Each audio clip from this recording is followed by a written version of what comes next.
Hello everyone, welcome to my YouTube channel fix pro school. आज हमारे पास एक phone आया था रिपेयर होने के लिए, जिसमें प्रॉब्लम थी नो डिस्प्ले की और नो ग्राफिक की, और मॉडल है ओप्पो A5s। तो कैसे हमने स्टेप बाय स्टेप रिपेयर किया, इस वीडियो में आपको डिटेल में बताया जाएगा, विथ थियोरिटिकल साइड भी और प्रैक्टिकल भी।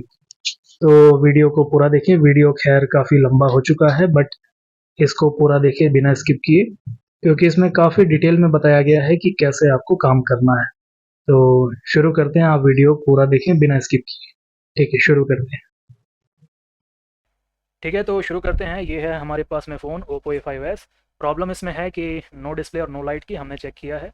कस्टमर ने कहा था कि फ़ोन में कॉल आता है, सारी चीज़ चलती है, लेकिन डिस्प्ले नहीं आता, डिस्प्ले पे कुछ दिखता नहीं है।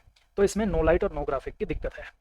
फ़ोन की हिस्ट्री हमने पूछा तो पता चला कि फ़ोन पहले पानी में गिरा था, 1-2 दिन चला, उसके बाद में फिर इसमें ये दिक्कत आई है। ठीक है, तो यहाँ पे आप देख सकते हैं वाटर डैमेज समझ में आ रहा है, लेकिन बहुत जगह नहीं हुआ है, सिर्फ लाइट सेक्शन रिलेटेड ही हुआ है। ठीक है, आगे हम चेक करेंगे पूरे डिटेल में।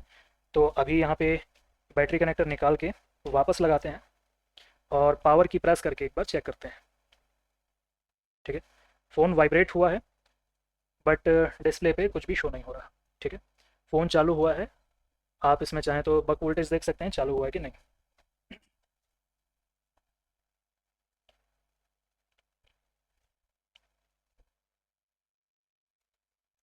ये मल्टीमीटर पे देख सकते हैं। ठीक है, बक वोल्टेज इसमें बन रहा है, यहाँ पे देख सकते हैं। तो बक वोल्टेज स्टेबल है, लेकिन फ़ोन चालू हो चुका है, ये साउंड भी आ रहा है इसमें, लेकिन इसमें लाइट और ग्राफिक नहीं बन रहा। तो कैसे हम इसे रिपेयर करेंगे, फॉल्ट फाइंडिंग करेंगे, इस वीडियो में आपको पूरा डिटेल में बताया जाएगा। तो वीडियो को बिना स्किप किए पूरा देखें और आपको ज़रूर इसमें कुछ सीखने को मिलेगा। ठीक है, शुरू करते हैं। तो सबसे पहले हम जाएंगे यहाँ पे बोर्नियो साइड में, और यहाँ पे हमारे पास सिर्फ हार्डवेयर सोल्यूशन है, स्कीमेटिक नहीं है। तो हार्डवेयर सोल्यूशन में सबसे पहले आप देखेंगे कि इसमें कौन कौन सी लाइन इंपॉर्टेंट होती है। तो सबसे पहले 1.8, ठीक है, RST और TE, ये सारी लाइन्स इंपॉर्टेंट है। VSN, VSP, ठीक है, ये है 1.8। तो 1.8, रीसेट, TE, VSN, VSP, ये सारी लाइन इंपॉर्टेंट है, ये आपको पहले चेक करना होगा। ठीक है, तो इस मॉडल में मैंने सब कुछ लगभग इसमें चेक कर लिया है कनेक्टर पे। तो यहाँ कनेक्टर पे सारी चीज़ें सही हैं। ठीक है, कोई भी ऐसी इसमें लाइन मुझे नहीं मिली जो फॉल्टी हो, बस एक लाइन को छोड़ करके, जो कि है LED एनोड की।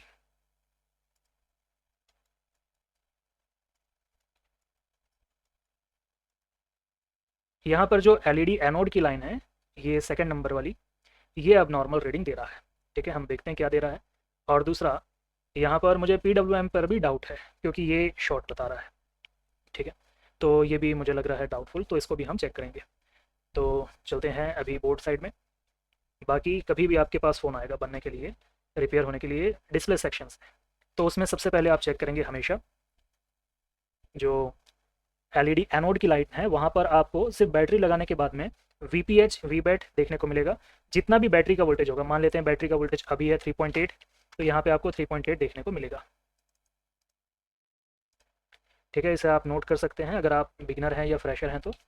और ये काम की चीज़ है आपके लिए फिर। ठीक है, सबसे पहले आप चेक करेंगे, ये 3.8 आना चाहिए, बिना मतलब बिना पावर की प्रेस किए भी ये आना चाहिए।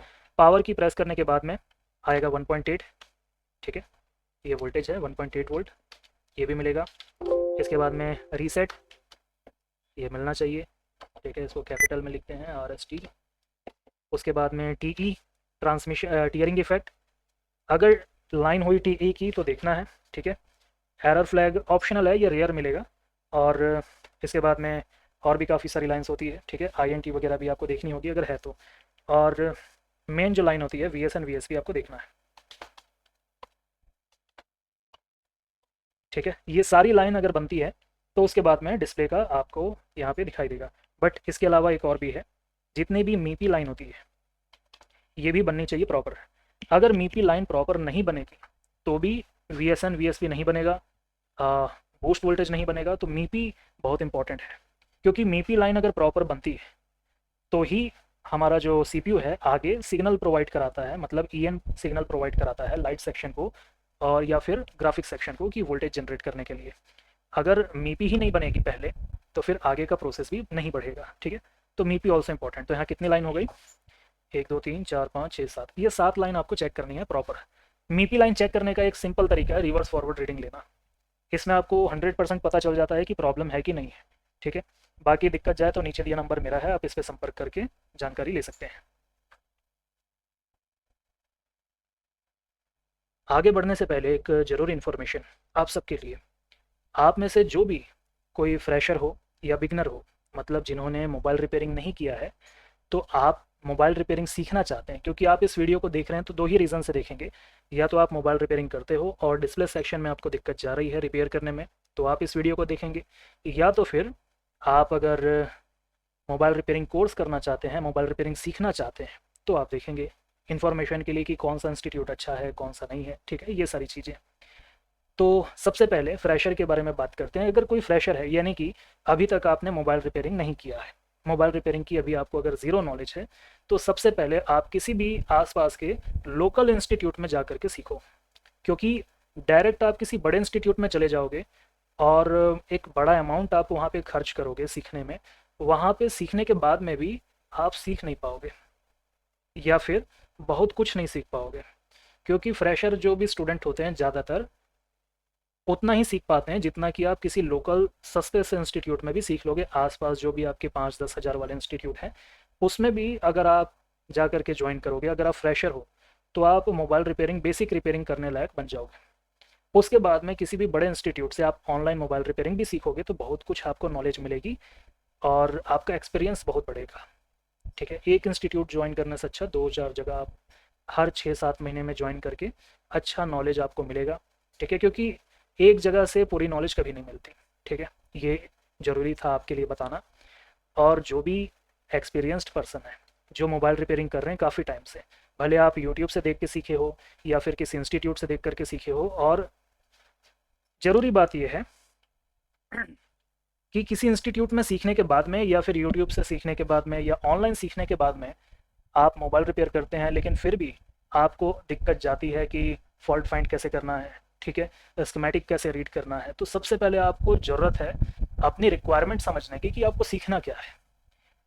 हमारा कोर्स शुरू होगा 10 अगस्त से, ठीक है। फीस है मात्र 1999। इस बैच में हम आपको सिखाएंगे सबसे पहले बेसिक इलेक्ट्रॉनिक्स।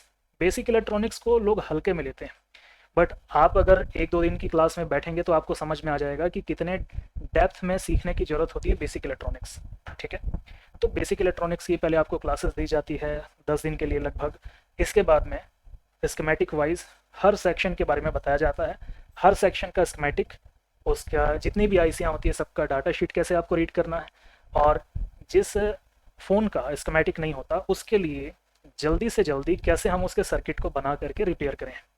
पहले उसके सर्किट को समझें, सर्किट एनालिसिस करें, उसको रिपेयर करें। तो ये सारी चीज़ें आपको इस कोर्स में बताई जाती है। पहले बेसिक इलेक्ट्रॉनिक्स, ठीक है, इसके बाद में सर्किट मॉडिफिकेशन, जितना पॉसिबल हो सकता है सर्किट मॉडिफाई करना और जितना सही हो सकता है उतना करना चाहिए। सर्किट एनालिसिस, ठीक है, सर्किट डिज़ाइनिंग, और जितना इम्पॉर्टेंट है मोबाइल रिपेयरिंग के लिए, ठीक है। बाकी आप कॉल करके पूछ सकते हैं नीचे दिए नंबर पर संपर्क करके। उसके बाद बताया जाता है मल्टीमीटर और डीसी मशीन का एडवांस लेवल, आप कैसे आप उसको यूज़ कर सकते हैं मोबाइल रिपेयरिंग में, और इसके साथ स्कीमेटिक रीडिंग और data sheet reading, fault finding और ट्रबल शूटिंग, ये सारी चीज़ें इस कोर्स में आती है। अब आपको अपनी रिक्वायरमेंट समझनी है।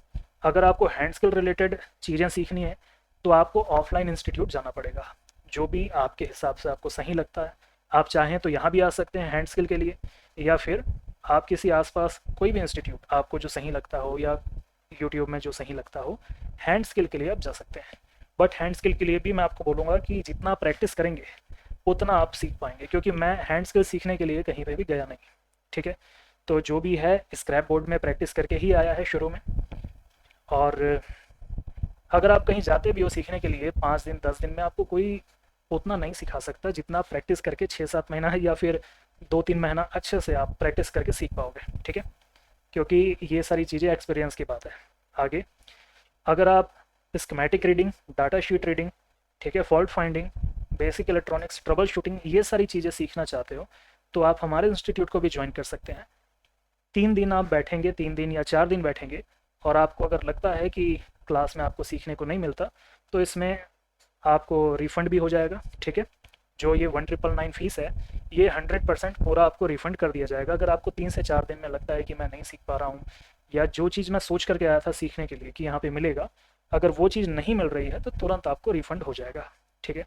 तो 10 अगस्त से शुरू होगी न्यू बैच, और 10 अगस्त के बाद आप इस वीडियो को देख रहे हैं तो आप नीचे दिए नंबर पे संपर्क करके पूछ लेंगे कि नेक्स्ट बैच कब की है। और ये ऑफ़र सीमित समय के लिए है, ये ख़त्म हो जाएगा, ठीक है। तो अब हम चलते हैं रिपेयरिंग साइड में।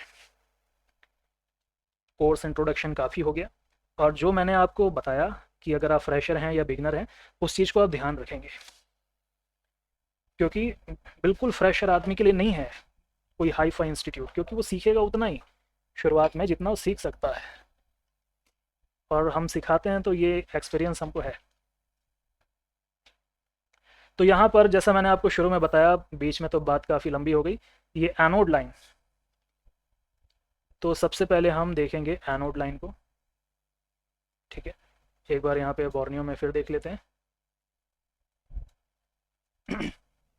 एनोड पीछे से ये 2 नंबर पे है, ठीक है, और जो PWM है ये भी।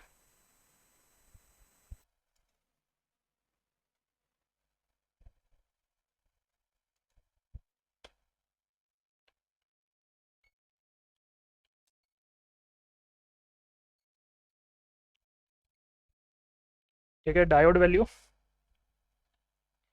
और ठीक है यहाँ पे कचड़ा है थोड़ा सा, ये है 2 नंबर।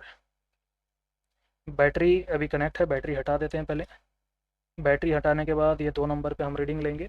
अभी क्या बता रहा है, OL बता रहा है, मीटर ओके, बट यहाँ पे ये OL बता रहा है। अब इसको हम इधर से चेक करेंगे तो ये अभी रीडिंग बता रहा है, ठीक है। रीडिंग वो बता रहा है कि लाइन शॉर्ट हुआ दूसरे जगह से, ये भी देख लेते हैं। यहाँ पे रीडिंग आ रही है, एक तरफ से OL और दूसरी तरफ से रीडिंग है, ठीक है।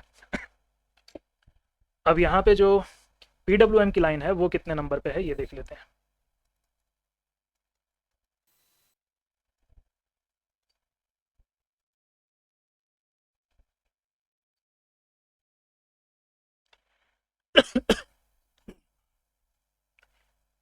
एक, दो, 3, 4, 5, 6, 7, 8 नंबर पे, 8 नंबर पे है यहाँ पे इसकी PWM लाइन। तो यहाँ से हम गिनती शुरू करेंगे, 8 नंबर पे है। और एक एडवाइस और दे देता हूँ कि कोई भी रिलाइफ का कैमरा ना लेना। रिलाइफ का कैमरा मैं यूज़ कर रहा हूँ और इसमें काफ़ी ज़्यादा दिक्कत है, मतलब 1-2 दिन ही सही चला ये, फिर बाद में इसमें दिक्कत आना शुरू हो गई। तो रिलाइफ का कैमरा बिल्कुल बेकार है। 1 2 3 4 5 6, 1 2 3 4 5 6 7 8, यही है, 8 नंबर ही था, ठीक है। तो यहाँ पर है शॉर्टिंग, ये देख सकते हैं, ठीक है। तो ये शॉर्टिंग है यहाँ पर।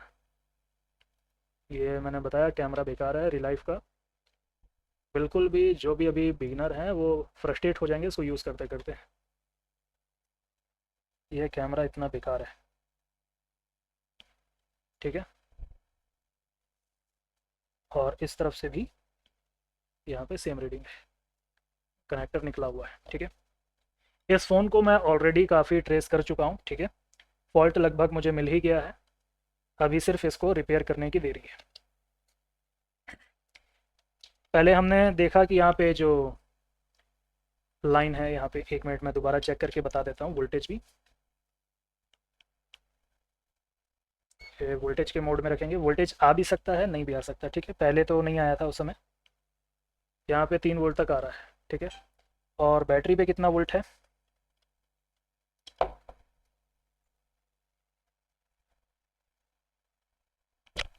3.9 है, ठीक है। बैटरी पे यहाँ पे 3.9 है, और इसको हम लगा देते हैं। तो लगाने के बाद में ये 2 नंबर पिन पे हमको मिल रहा है 3.0। क्यों इतना ड्रॉप मिलता है, ये जो ड्रॉप मिलता है इतना ज़्यादा, ये क्यों मिलता है ये मैं आपको बताऊंगा क्लास में, ठीक है। अगर आप ज्वाइन करते हैं तो इसका रीज़न मैं आपको क्लास में बताऊंगा, और अगर आपको पता है तो आप मुझे पर्सनली व्हाट्सएप मैसेज कर सकते हैं, ठीक है। तो इस फ़ोन में मैं ऑलरेडी यहाँ पे पहले ही ट्रबल शूट कर चुका हूँ, यानी कि रिपेयर करने की कोशिश मैंने किया है। ठीक है, तो सबसे पहले प्रॉब्लम जो है वो मुझे मिली है यहाँ पे कॉइल पे। ठीक है, सबसे पहले मैंने यही देखा कि यहाँ पे जो कॉइल है ये प्रॉब्लम में थी। तो सबसे पहले हमने कॉइल को चेक किया, तो ये कॉइल मुझे दिखा कि ये ओपन है। ठीक है, आईसी को भी मैंने चेक किया है, डायोड भी मैंने चेक कर लिया, सारी चीज़ें ओके थी, सिर्फ ये कॉइल मुझे ओपन लगा। तो अभी मैं दोबारा चेक कर देता हूँ, ठीक है, आपके सामने, कि आप समझ पाएँ। अगर आप रिपेयर नहीं करते हो तो करना शुरू करो, भले आप यूट्यूब से देख करके सीखो और रिपेयर करो, लेकिन करना शुरू करो। ठीक है, तो यहाँ पर देख सकते हैं कॉइल जब आप चेक करते हैं तो यहाँ पर आपको बीप सुनाई देगा या फिर 000 रीडिंग आएगी। जैसे ये भी एक कॉइल है, इसको हम चेक करेंगे तो ये 0 पे आ गया। ठीक है, 000 और आखिरी में 1, ये फ्लक्चुएट होता रहेगा, लास्ट का 1। बट यहाँ पे रीडिंग हाई है, मैंने कॉइल ओपन है। ठीक है, देखो अब मैं वैसा रिपेयरिंग तो नहीं बता सकता कि मुझे फॉल्ट पता है इसमें, मैंने फाइंड कर लिया, उसके बाद भी इधर उधर ऐसा टटोलता रहूँ, उसके बाद मैं बोलूँ देखो फॉल्ट मिल गया। ठीक है, सिखाने का काम है तो ऐसा स्टंट नहीं हो सकता या एक्टिंग नहीं हो सकता। ठीक है, तो यहाँ पर जो प्रॉब्लम है इसके बारे में अब डिटेल में बात करते हैं कि प्रॉब्लम क्या है। तो आपने यहाँ पे देखा कि दो जगह प्रॉब्लम है, एक एनोड में और एक पीडब्ल्यूएम में। पीडब्ल्यूएम शॉर्ट है, होना नहीं चाहिए। एनोड की लाइन में वोल्टेज का ड्रॉपेज चलता है उतना जितना आपने देखा है। क्यों होता है मैं आपको कोर्स में ही बताऊंगा, क्योंकि ये बेसिक इलेक्ट्रॉनिक्स की बात है। अब यहाँ पर आप देखेंगे तो इसका यहाँ पे ले लेते हैं स्क्रीनशॉट।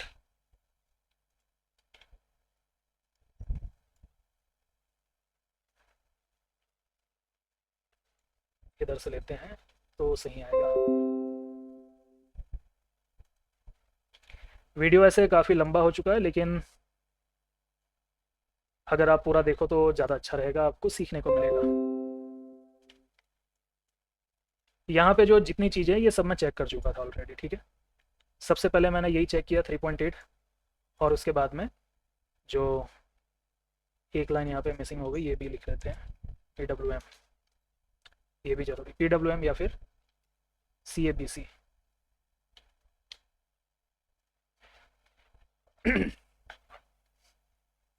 यहाँ पर थोड़ा सा आप ध्यान देना पड़ेगा आपको। पहले हम यहाँ पे रेड कलर ले लेते हैं और यहाँ पर ले लेते हैं येलो। ठीक है, तो यहाँ पे जो ये वोल्टेज की लाइन है, ठीक है, VPH पावर सबसे पहले इधर आता है, इस तरफ से इधर से आता है। तो आईसी की अगर ये पिन नंबर 1 है, यही पिन नंबर 1 है, ये 2 है, ये 3 है, ये 4, 5, 6, तो सबसे पहले पिन नंबर 6 पे डायरेक्ट वोल्टेज आता है, VPH, VEH डायरेक्ट आता है। और उसके बाद कॉइल के थ्रू यहाँ से वोल्टेज पास होकर के जाता है पिन नंबर 4 पे। ठीक है, पिन नंबर 4 पे ये वोल्टेज जाता है और इसके बाद यहाँ पर स्विचिंग होती है। ठीक है, इस जगह पे स्विचिंग होती है और यही वोल्टेज फिर आगे जाता है हमारे डायोड साइड में। बट ये डायग्राम में थोड़ा सा गलती है, आप ऐसा समझ सकते हैं। ठीक है, क्योंकि ये डायग्राम पूरे डिटेल में नहीं है। इसी डायग्राम को अगर आप समझना चाहते हैं तो आप Redmi 5A का डायग्राम देख सकते हैं। ठीक है, क्योंकि जो बक कन्वर्टर होता है, कॉइल होती है पहले, कॉइल के बाद ट्रांजिस्टर की लाइन होती है। ठीक है, और इसके बाद में फिर आगे में डायोड होता है। यहाँ पे जो डायोड होता है ये होता है शॉर्ट की डायोड, उसके बाद में कैप होता है। तो कॉइल ये हो गया, कॉइल के बाद में ट्रांजिस्टर ये हो गया, ये पॉइंट। अब इसके बाद में यही पॉइंट जुड़ेगा डायोड से। ठीक है, तो यहाँ पर एक गलती है सर्किट में, वो नहीं होना चाहिए। तो आप इधर से देख सकते हैं ये वाला जो पॉइंट है फिर ये जुड़ेगा आगे आकर के डायोड के साथ में, ना कि ये डायरेक्ट VPH जुड़ेगा। ठीक है, बॉर्नियो वालों की गलती है, छोड़ो क्या कर सकते हैं। तो ये है डायोड, इधर ये एनोड साइड में आएगा, ये कैथोड साइड है। इसके बाद में ये आगे जाता है, यहाँ पे कुछ कैप लगे होते हैं ताकि ये वोल्टेज जो है स्टोर हो सके, और आगे कॉइल लगा करके फिर देता है एनोड लाइन पे। अब ये कॉइल अगर शॉर्ट होगी तो यहाँ पे ये पार्ट मिसिंग हो जाएगा जो कि स्विचिंग वाला पार्ट है। ठीक है, तो यहाँ से जो वोल्टेज है वो पहुँच जाएगा बट स्विचिंग नहीं होगी, ये दिक्कत होगी। ठीक है, तो एक चीज़ हुई। दूसरा, इस आईसी को चलने के लिए ज़रूरत होती है PWM की, ठीक है। ये है पिन नंबर 5 PWM की। अब ये जो PWM की लाइन है ये है यहाँ पर। अब ये अगर शॉर्ट होगी, ठीक है, यहाँ पे एक कैपेसिटर मैंने देखा है, ये शॉर्ट है क्योंकि वाटर डैमेज था। वाटर डैमेज में क्या होता है कि जैसे ही पानी लगता है यहाँ पे, और पानी लगने के बाद में या तो हाई करंट है, जैसे कि यहाँ पे हायर वोल्टेज है, हायर वोल्टेज अगर यहाँ तक आ गया तो भी शॉर्ट हो सकता है, इसमें क्रैक आ गया, टूट गया, ठीक है, या पानी लगने से कोरोजन हो गया तो भी शॉर्ट हो सकता है, या फिर यहाँ पर अगर बहुत ज़्यादा साइन वेव आ गई तो भी हो सकता है। बहुत सारे रीज़न होते हैं, और भी कुछ रीज़न होते हैं, वो मैं नहीं बताऊँगा इसमें, क्योंकि कुछ चीज़ें क्लास के लिए भी रहनी चाहिए, बट इतना इन्फॉर्मेशन काफ़ी है। तो ये 2 रीज़न, यहाँ 2-3 रीज़न हो सकते हैं इसके शॉर्ट होने के, ठीक है। तो अभी हम कॉइल एक बार चेंज करके देखेंगे, और ये हम यहाँ पर शॉर्टिंग हटा करके देखेंगे। शॉर्टिंग क्योंकि इस कैप में ही है, मैं ऑलरेडी चेक कर चुका हूँ, ठीक है। बाकी शॉर्टिंग फाइंड करने के बाद में भी ऐसा रिएक्ट करना कि मैंने तो अभी कुछ फाइंड नहीं किया है, ये तो नॉट पॉसिबल ऐसा। इससे क्या होता है कि हम स्टूडेंट को गुमराह कर रहे हैं, सीधी सी बात है, क्योंकि फॉल्ट फाइंड करने में थोड़ा टाइम लगता ही है, कोई भी हो। अब ये सिंपल सी प्रॉब्लम है, सामने दिख गई तो इसमें समय तो लगेगा नहीं, क्योंकि सबसे पहले आप चेक करेंगे इस कॉइल को ही, ठीक है। इसमें चेक करने वाली चीज़ें क्या क्या होती है पहले वो समझ लो। आप कोई भी यूट्यूब वाले वीडियो देखते हो 5-10 मिनट में रिपेयरिंग हो जाता है, उसका मतलब ये नहीं है कि वो 5-10 मिनट में बन गया सामने वाले से। मतलब ये है कि 5-10 मिनट की एडिटिंग है या स्क्रिप्टिंग है, ये समझना, ठीक है। तो सबसे पहले यहाँ पे चेक करने वाली कौन कौन सी चीज़ें होती है ये समझो। आईसी तो चेक करना है, वो लास्ट है। पहला यहाँ पे इम्पोर्टेंट है कॉइल, कॉइल के बाद में डायोड। ये कैमरा जो है ना ये आपको फ्रस्ट्रेट कर देगा। रिलाइफ नाम याद रखना आपको, रिलाइफ दिखता बढ़िया है लेकिन होता नहीं है। यहाँ पर देखो कॉइल, कॉइल जो है हमारी, इसको आप चेक करेंगे, सिंपल है, आप ऐसे चेक करो पहले, ये शॉर्ट तो नहीं है, ठीक है, या ओपन तो नहीं है। शॉर्टिंग तो आप इसमें नहीं देख सकते मल्टीमीटर से, उसके लिए एलसीआर चाहिए, बट यहाँ पे ओपन देख सकते हो, ओपन तो नहीं है। दूसरा डायोड देख सकते हो, डायोड रिवर्स में रीडिंग नहीं देगा, फॉरवर्ड में देगा ओनली, ठीक है। तो मैं आपको बता देता हूँ कैसे चेक करना है, क्योंकि ये वीडियो मेरे स्टूडेंट्स भी देखते हैं, ठीक है, तो उनके लिए भी हेल्पफुल है। अभी हम फॉरवर्ड रीडिंग ले रहे हैं तो रीडिंग आ रही है, जब हम इसमें रिवर्स में रीडिंग लेंगे तो रीडिंग नहीं आएगी, ठीक है। ये डायोड ऐसे टेस्ट करते हैं, कोई सा भी डायोड है ऐसे टेस्ट करना है। और जब आप इसको चेक करेंगे कॉइल को, तो यहाँ पे 000 आना चाहिए या 001 आना चाहिए, जैसे कि इसमें आता है। ये सही वाला कॉइल है, ओके। तो यहाँ पे आप देख सकते हो आखिरी में 1 है, और इसको आपस में शॉर्ट कर देंगे तो भी 1 है, 0 हो गया, लेकिन 1 आ रहा है यहाँ पे। थोड़ा सा यहाँ पे रीडिंग आ सकती है, एक रीडिंग आ सकती है, ठीक है। ये ऐसे चेक हुआ। और आईसी को कैसे चेक करना है पूरा इसका कंप्लीट तरीका मैं आपको कोर्स में बताऊंगा। बाकी जो ग्राउंड नहीं है, जो भी लाइन ग्राउंड नहीं है, वो अगर बीप दे या फिर लो रीडिंग दे या फिर रिवर्स फॉरवर्ड में सेम रीडिंग दे तो फिर वो लीकेज है या शॉर्ट है, ठीक है। तो यहाँ पर एक कैप है, ये PWM का कैप है, ये PWM का रजिस्टर है, ये कैप है। तो यहाँ पर शॉर्टिंग है, दोनों तरफ है, ठीक है।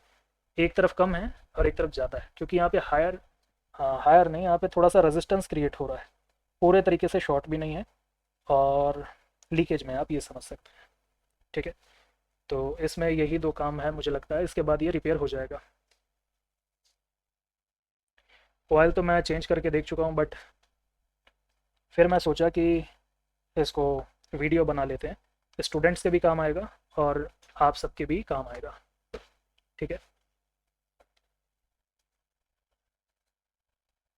तो जब भी आप काम करेंगे तो ये याद रखना है कि सीपीयू तरफ हीट ना लगे, तो आप इसको ऐसा रखेंगे।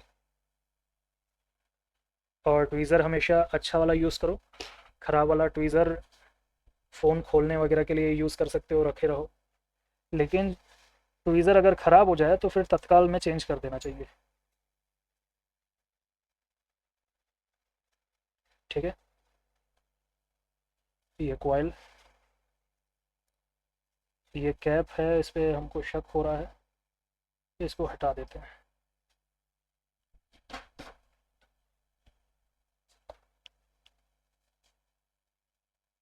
ठीक है। इसको अगर हम चेक करेंगे तो चेक करने पर ये हो सकता है शॉर्टिंग बताए, हो सकता है ना बताए। तो बीप मोड में रख लेते हैं ताकि साउंड हमको सुनाई दे, मतलब मेरे को।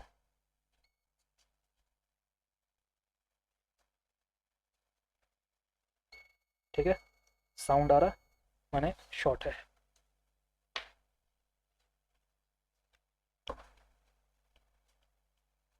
अब इसका तो यूज़ है नहीं, तो ये तो कचड़ा हो गया। ठीक है, अब यहाँ पे सिर्फ एक कॉइल लगाना है। कॉइल हम किसी भी बोर्ड से लगा सकते हैं, हम यहाँ से भी उठा सकते हैं कॉइल। ठीक है, और चाहें तो सेम सर्किट से भी उठा सकते हैं, यानी कि रेडमी 5A। अगर आपको ये सर्किट सही से समझना है तो रेडमी 5A का आप सर्किट एक बार देख लो, आपको अच्छे से समझ में आएगा। ठीक है,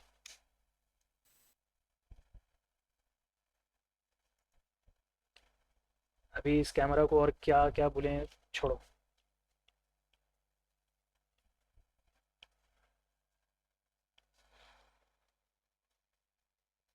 ये है इसका बूस्ट कॉइल, 10 माइक्रो हेनरी का होता है बूस्ट कॉइल नॉर्मली। अरे भैया ये, ठीक है, अभी इसको जल्दी से वहाँ पर लगाते हैं, फिर देखते हैं।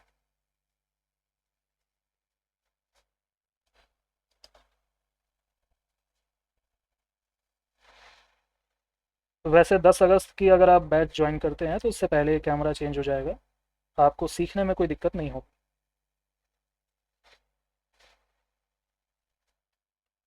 ठीक है, ये लग गया है। लगने के बाद में इसको ठंडा करते हैं।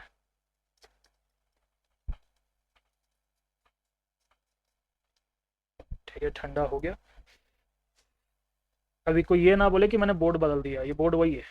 ठीक है, काफ़ी बार होता है ना, आपने बोर्ड तो चेंज नहीं कर दिया। आप शुरू का और आखिरी का यहाँ का वीडियो देख सकते हैं। बोर्ड में कोई चेंज नहीं आया है, वीडियो में कोई एडिटिंग नहीं है, स्टॉपेज नहीं है, नॉन स्टॉप ये वीडियो चल रहा है कंटिन्यू। ठीक है, बस इतना ही काम था इसमें, मुझे तो यही लगता है। चालू करके मैंने नहीं देखा था इसको चेंज करके, बट अभी मैं देख लेता हूँ। अगर इसमें लाइट आ गया तो फिर काम हो गया। ब्राइटनेस एक बार देख लेंगे कम ज़्यादा करके, क्योंकि PWM लाइन शॉर्ट थी, कैप उसमें से हटा दिया हमने। एक बार चेक कर लेंगे।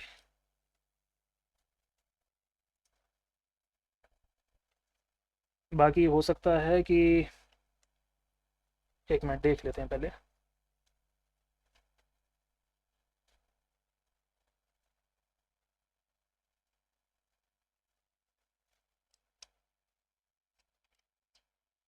इसमें अभी भी लाइट नहीं आ रहा है। ठीक है, लाइट अब भी नहीं है इसमें। एक बार दोबारा से लगा करके देखते हैं सही से।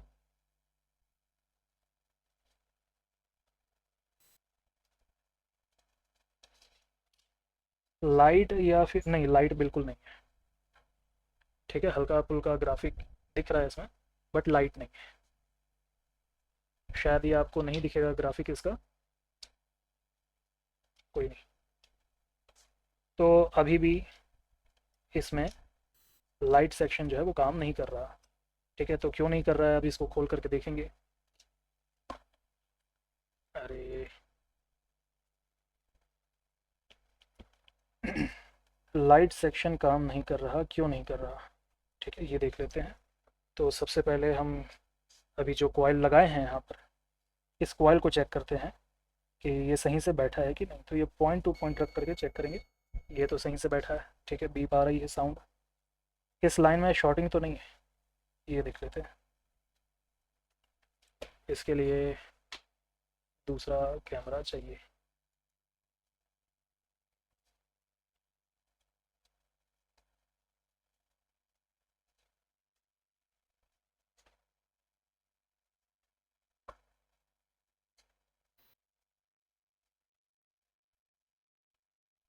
डायोड मोड में रख के देखते हैं।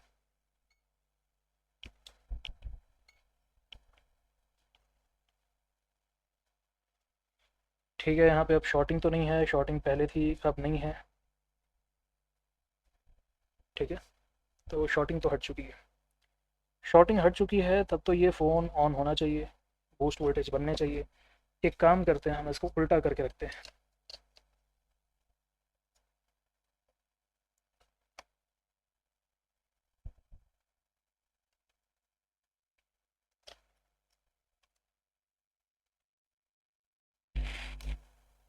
ठीक है, अब यहाँ पे पीछे हम रीडिंग ले सकते हैं।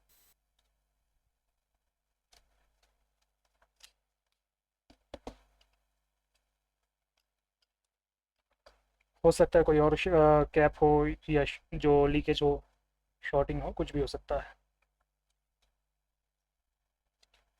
ठीक है, ओप्पो तो आ रहा है लिखा हुआ, तो जब तक ये ओप्पो आ रहा है तब तक यहाँ पे हम बूस्ट वोल्टेज चेक कर लेते हैं।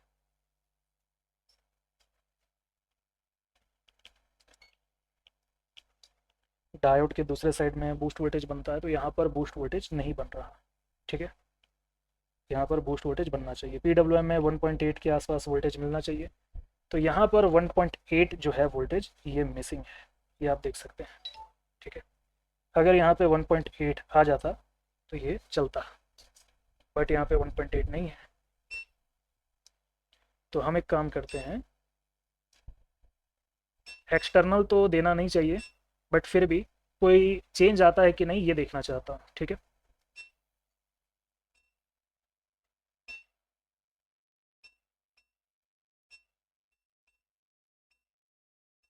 चैनल 1 1.8 वोल्ट सेट हो चुका है, और वोल्टेज हम इंजेक्ट करके देखते हैं। तो इधर मैंने ग्राउंड लगा दिया। ऐसे काम करते समय एम्पियर जितना कम रख सकते हो रखना चाहिए, क्योंकि एम्पियर की हमें यहाँ पे ज़रूरत नहीं पड़ती। तो अभी मीटर पे मेरे 8 एम्पियर सेट है, तो 8 एम्पियर नहीं होना चाहिए, ये हमको कम करना होगा।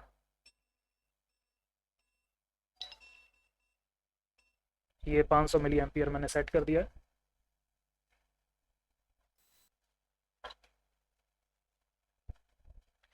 मल्टीमीटर की एक प्रोब हम ग्राउंड से जोड़ देंगे।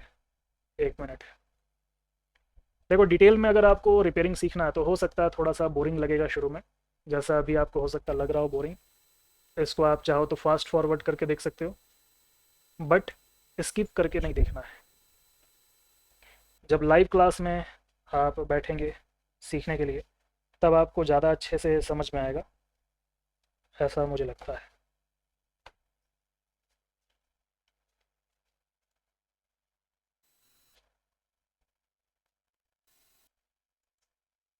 ये स्कोप अब कुछ ज़्यादा ही दिक्कत कर रहा है। स्कोप तो सही है, बस ये कैमरा ही बेकार है।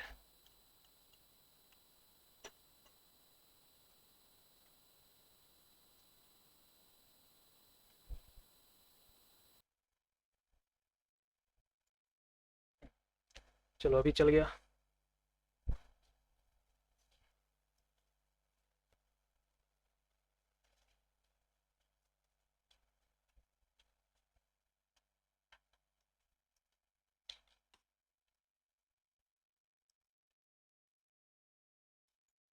कल आ जाएगा हमारा नया कैमरा, जो नेक्स्ट वीडियो बनेगा नए कैमरे से बनेगा। ठीक है, तो यहाँ पर हम 1.8 वोल्ट इंजेक्ट करके देखेंगे, सिर्फ समझने के लिए। ठीक है, परमानेंट नहीं, सिर्फ देखने के लिए कि यहाँ पर ये कुछ इसमें बूस्टिंग होता है कि नहीं। दूसरा कैमरा भी मैं यहाँ पे चालू कर देता हूँ।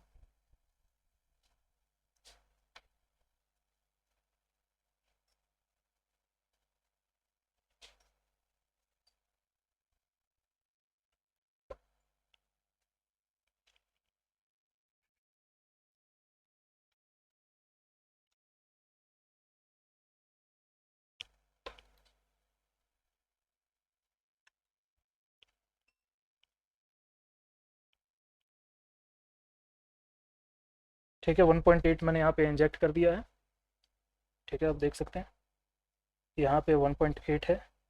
चेक करके दिखाता हूँ। देखो, ये देख सकते हो 1.8। अब यहाँ पे आउटपुट पे क्या मिल रहा है, 3.899। कोई अंतर नहीं है। ठीक है, क्योंकि वहाँ पर PWM होना चाहिए, ना कि कांस्टेंट वोल्टेज। कांस्टेंट होगा तो ये IC जल जाएगी, ज़्यादा देर तक नहीं चलेगी। ठीक है, तो यहाँ पे PWM मिसिंग है। मैं एक बार कनेक्टर पे देख लेता हूँ कि जहाँ पे शॉर्टिंग आ रही थी उस जगह पे पहले ये निकालते हैं। डिस्प्ले कनेक्टर निकालने के बाद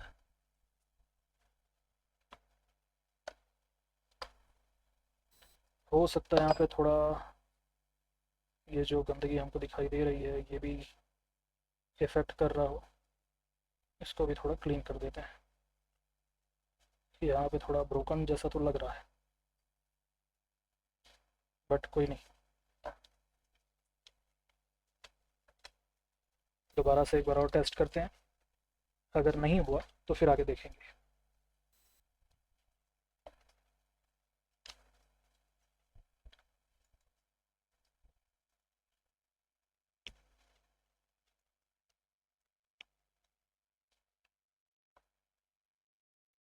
कैमरे के कारण हो रही दिक्कत के लिए मैं क्या ही बोल सकता हूँ अभी। बाकी इस वीडियो में मैं आपको मतलब कि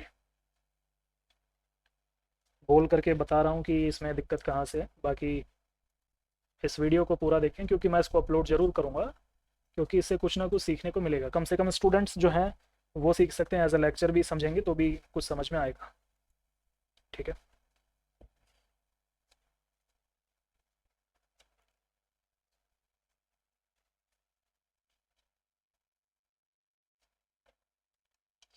देखो यहाँ पर, अरे कहाँ से देखना है।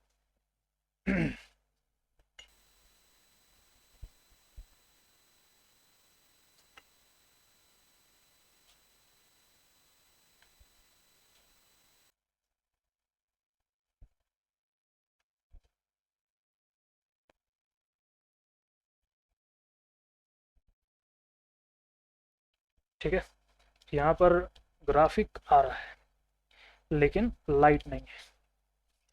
ग्राफिक बहुत क्लियर बन रहा है, यहाँ पे फ़ोन चालू हो चुका है पूरा, बट ग्राफिक नहीं बन रहा ओनली, बाकी सब कुछ ठीक है।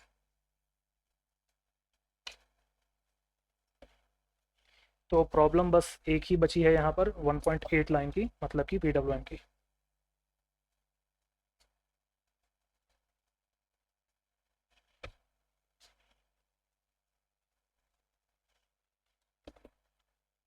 तो एक बार यहाँ पे स्कीमेटिक में देखते हैं।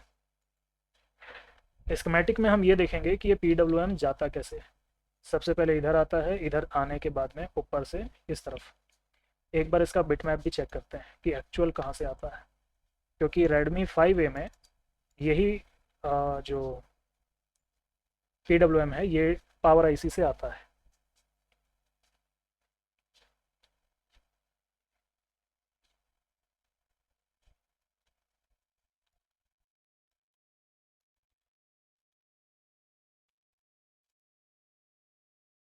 ठीक है, यहाँ पे दो कैप बता रहा है, फिर ये बता रहा है, ये जा रहा है पावर पे। ठीक है, पावर नहीं है, ये है CPU है, ये CPU में जा रहा है, बट यहाँ पे कंपोनेंट कुछ भी नहीं लगा है। ठीक है, यहाँ पे सिर्फ एक कैप ही लगा है, जो रजिस्टर है वो यहाँ से मिसिंग है। तो फिर यहाँ पर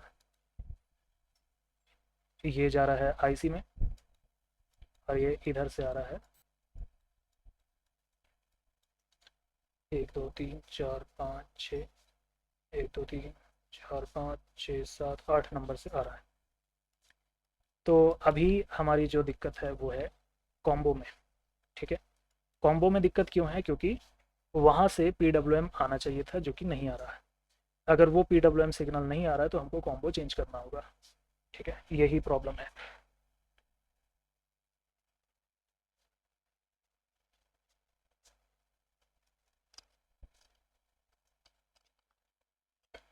एक बार मैं यहाँ पे रिसॉल्व करके देख सकता हूँ यहाँ पर, क्योंकि मुझे लग रहा है कि जब हमने यहाँ से कैप रिमूव किया, हो सकता है कैप हिल गया हो या रजिस्टर अपनी जगह से हिल गया हो। ठीक है, ये भी हो सकता है।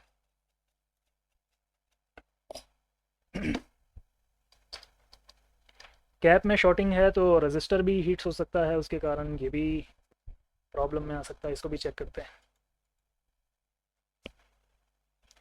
एक काम करते हैं, दूसरे कैमरा से यहाँ पे व्यू लेते हैं। ठीक है, जो मल्टीमीटर वाला कैमरा उसको यहाँ पे लगा देते हैं, ये ज़्यादा अच्छा होगा। अभी के लिए आप सभी एडजस्ट करें, बाकी हम जल्दी से जल्दी यानी कि कल ही दूसरे कैमरा पे शुरू करेंगे बनाना।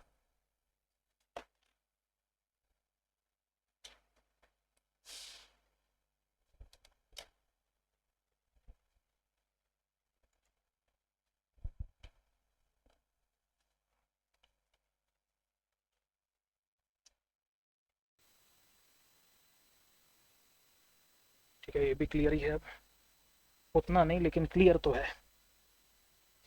मल्टीमीटर का मैं अभी कमेंट्री करता जाऊंगा कि मल्टीमीटर पे क्या आ रहा है अभी। ठीक है, मल्टीमीटर 000 शो कर रहा है और यहाँ से कनेक्टिविटी तो पूरा है, बट यहाँ पे थोड़ा चेंज मुझे दिख रहा है।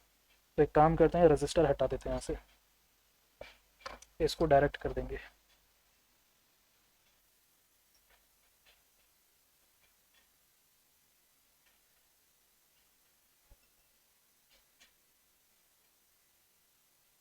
ये रजिस्टर मुझे लग रहा है कि ये इसमें दिक्कत है,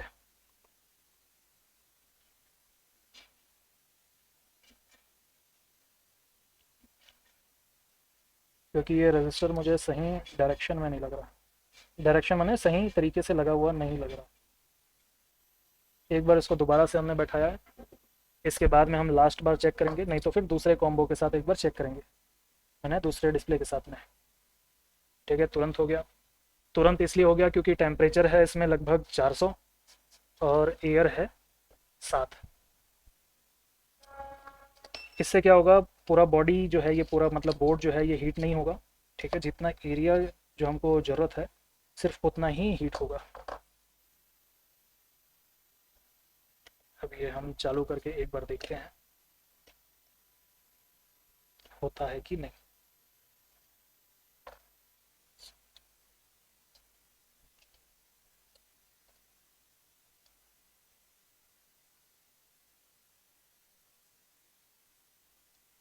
लो जी, ये चालू हो गया, ओप्पो आ गया। ठीक है, मतलब दिक्कत वहीं पर थी। और रिस्टार्ट थोड़ी कर रहा है, देख लेते हैं। ठीक है, इसको अभी रख देते हैं, ये लाइट बुझा देते हैं। कोई ये ना बोले कि लाइट के कारण चालू हो गया हो। बोलने को खैर कोई कुछ भी बोल सकता है। 5:30 हो रहा है, बट एक्चुअल टाइम है कि अभी रात के मतलब कि सुबह के 4:52 हो रहा है। ठीक है, तो ठीक है, ये बन गया। तो अब देखो, बाकी यूट्यूबर जैसा मैं तो नहीं बोलता कि हम इतनी रात तक जाग रहे हैं आपके लिए वीडियो बना रहे हैं, तो इसको लाइक करें, सब्सक्राइब करें। अगर आपको कुछ सीखने को मिला है तो ज़रूर आप इसको वीडियो को लाइक करें। और आपने लास्ट तक अगर देखा है तो कमेंट जरूर करना नीचे में कि आपने लास्ट तक वीडियो देखा है। इससे हमको भी थोड़ा मोटिवेशन मिलता है, कि कॉन्फिडेंस होता है कि कोई वीडियो पूरा देखता है। अगर 2 लोग भी वीडियो पूरा आखिरी तक देखते हैं तो लगता है कि हाँ, वीडियो पूरा बनाना चाहिए आखिरी तक। तो इस वीडियो में अगर कोई फ्रेशर या बिगनर देख रहा हो तो वो अपने आप को इस चीज़ से रिलेट कर सकता है कि जैसे कि 1-2 जगह दिक्कत थी, ठीक है, सामने दिख रही थी, उसको हमने फाइंड आउट किए, लेकिन वहाँ से रिपेयर नहीं हुआ, उसके बाजू वाली लाइन से रिपेयर हुआ, जो कि हमको पहले लग रहा था कि पीडब्ल्यूएम जनरेट नहीं हो रहा। अभी भी अगर वीडियो किसी ने देख रहा हो, कोई देख रहा हो वीडियो और लग रहा हो कि भैया पीडब्ल्यूएम जनरेट हुआ कि नहीं हुआ, कितना हुआ होगा नहीं मालूम, एक बार मैं दिखा देता हूँ कि पीडब्ल्यूएम कितना बनता है। क्योंकि वीडियो आप देख रहे हो, इन्फॉर्मेशन नहीं मिलेगी इतनी देर तक बैठने के बाद में, तो फिर बैठने का मतलब क्या है इतनी देर। लाइट आना चाहिए, पीडब्ल्यूएम फिर बनेगा। ठीक है, तो यहाँ पर ये चालू नहीं हो गया।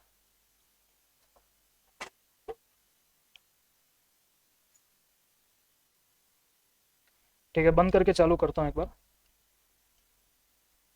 तो मेरा कहना यही है कि अगर आप फ्रेशर हो या बिगनर हो तो आपके लिए कि जितना हो सके सेट को लेकर के उसमें काम करो, और जितना जूझना हो जूझो, तभी आप काम कर पाओगे। ठीक है, अगर आप ये सोचोगे कि किसी इंस्टीट्यूट में ज्वाइन करने के बाद मैं सीख जाऊंगा अच्छे से, तो ये बातें सब झूठ होती है। ठीक है, आप कितने जुझारू हो काम को लेकर के उस पर डिपेंड करता है कि आप कैसा काम कर पाओगे। ठीक है, इंस्टीट्यूट ज्वाइन करने से ही अगर सीखना होता, इंडिया में कितने इंस्टीट्यूट हैं, मान लो 3,000 इंस्टीट्यूट हैं। 3,000 इंस्टीट्यूट, या वैसे तो है 30-40 हज़ार इंस्टीट्यूट हैं पूरे इंडिया में अगर आप देखोगे तो। ठीक है, इसी लाइन को मैं चेक करूँगा 1.8 वाली को, तो हर महीने आप ये मान के चलो लाखों बच्चे जो हैं इंस्टीट्यूट में जा कर के पढ़ते हैं, लेकिन वो लाखों के लाखों बहुत उच्च कोटि के टेक्नीशियन नहीं बन पा रहे हैं। क्यों नहीं बन पाते? यही रीज़न है, आप इंस्टीट्यूट में फीस दे करके नहीं सीख पाओगे। सीखने के लिए तो आपको ही मेहनत करना पड़ेगा, यही सच्चाई है। इसलिए मैं हमेशा ये कहता हूँ कि ऑफलाइन जाने से अच्छा है कि आप ऑनलाइन सीखो। इसलिए नहीं कि मैं ऑनलाइन सिखाता हूँ, मैं ऑफलाइन भी सिखाता हूँ, बट मैं नहीं चाहता कि किसी के पैसे वेस्ट हों इतनी दूर आ करके, शॉप इतने दिनों के लिए बंद रख करके। ठीक है, ये मल्टीमीटर तो दिख ही नहीं रहा इधर। ठीक है, बाकी आप लोग समझ चुके हो, मैं जानता हूँ। ठीक है, इस चीज़ को और क्या ही कितना ही बोलना, आप चीज़ जान चुके हैं। ये सेट ऑन हो गया है, और यहाँ पे बत्ती एक बार जला लेते हैं। ठीक है, यहाँ पर चेक करके देखते हैं 1.8 बन रहा है कि नहीं।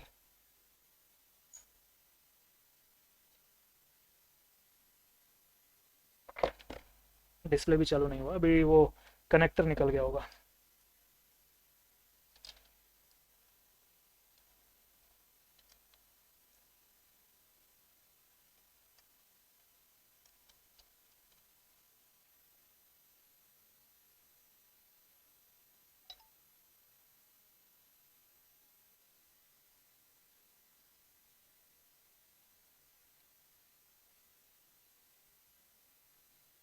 कितने बार मोड़ तोड़ करने से तो ये कनेक्टर ही टूट जाएगा लगता है। चलो लास्ट बार करके देखते, ना हुआ तो फिर मैं आपको किसी और वीडियो में बता दूंगा, क्योंकि कस्टमर के साइड से ज़्यादा छेड़खानी, मतलब बन जाए बनाने तक तो हम जो भी करना चाहें करें, लेकिन बन जाए तो उसके बाद में ज़्यादा उसको छेड़ना नहीं चाहिए, क्योंकि कस्टमर की अमानत है। सिखाना सीखना अलग बात है कोई चीज़ को, लेकिन किसी की चीज़ को बहुत ज़्यादा छेड़खानी नहीं करनी चाहिए। बाकी ये वीडियो काफ़ी लंबा हो चुका है, आप यहाँ तक देखने के बाद भी आप स्किप करना चाहें कर सकते हैं, कोई दिक्कत नहीं है, क्योंकि यहाँ पर ये हो चुका पूरा कॉन्सेप्ट। जितना मुझे अपने तरफ से बताना था आपके लिए ये चीज़ें हो चुकी है। बाकी अभी भी कोई अगर बना हुआ है तो कमेंट करना, जो बिल्कुल लास्ट तक बने हुए कमेंट ज़रूर करना। चलो देख लेते हैं, आ जा भाई वोल्टेज। ठीक है, यहाँ पर शायद आया है, देखो आप लोग भी 0.9 वोल्ट बन रहा है। ठीक है, डिस्प्ले आ रहा है, और यहाँ पे कितना बन रहा है, 0.6 हो गया, और दूसरे साइड पे 0.6 बन रहा है। ठीक है, तो यहाँ पे जो PWM है 0.6 वोल्ट बन रहा है इसमें। ठीक है, ऐसा ही बनना चाहिए, 0.6 0.7 1.8। ठीक है, यही सब होता है। तो ये हो गया क्लास पूरा आज का। जो स्टूडेंट हैं उनके लिए तो ये काफ़ी बढ़िया हो गया, क्योंकि स्टूडेंट हैं तो वो समझते हैं कि वीडियो जेन्युइन है और उनको सिखाने के लिए है, जो उनको थ्योरी पढ़ाई जाती है उससे रिलेटेड है। ठीक है, सारी चीज़ें।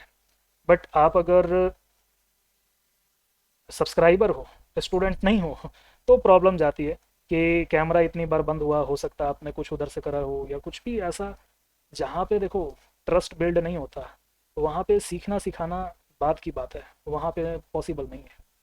ठीक है, अभी मैं इस फ़ोन को पैक करता हूँ, कैमरा बंद कर देता हूँ, आपका समय भी कीमती है।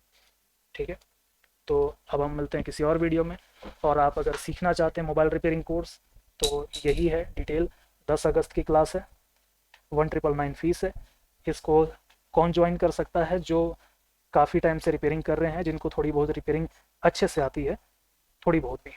ठीक है, या फिर आप किसी इंस्टीट्यूट से सीखे हो, अपडेट होना चाहते हो तो आ सकते हो, लेकिन बिल्कुल फ्रेशर हो, बिल्कुल फ्रेशर तो नहीं आना है, पहले आपको फिर किसी ऑफलाइन इंस्टीट्यूट में जाना है। अगर आप रायपुर के हो तो आप मेरे पास आ सकते हो, अगर फ्रेशर हो तो, क्योंकि यहाँ पे रहने खाने का आपका खर्चा नहीं लगेगा रायपुर के हो तो। अगर बाहर के हो तो आसपास के किसी लोकल इंस्टीट्यूट में जाओ। अगर एडवांस रिपेयरिंग सीखने के लिए आना है तो 10 से 15 दिन की भी क्लास हम चलाते हैं, बिल्कुल एडवांस रिपेयरिंग के लिए। ठीक है, उसके लिए आ सकते हो। बट एकदम फ्रेशर हो तो फिर नहीं आने का, फिर आप किसी ऑफलाइन इंस्टीट्यूट आसपास के नियर वाले जाओ और सीख करके पहले मुझे फ़ोन करना चाहो एडवाइस लेने के लिए फ़ोन कर सकते हो, ठीक है, 12 से 2 के बीच में फ़ोन कर सकते हो कोई एडवाइस चाहिए तो। ओके, सबा दरख्वास्त, बाकी मिलते हैं किसी और वीडियो में। ठीक है, थैंक यू यहाँ तक बने रहने के लिए।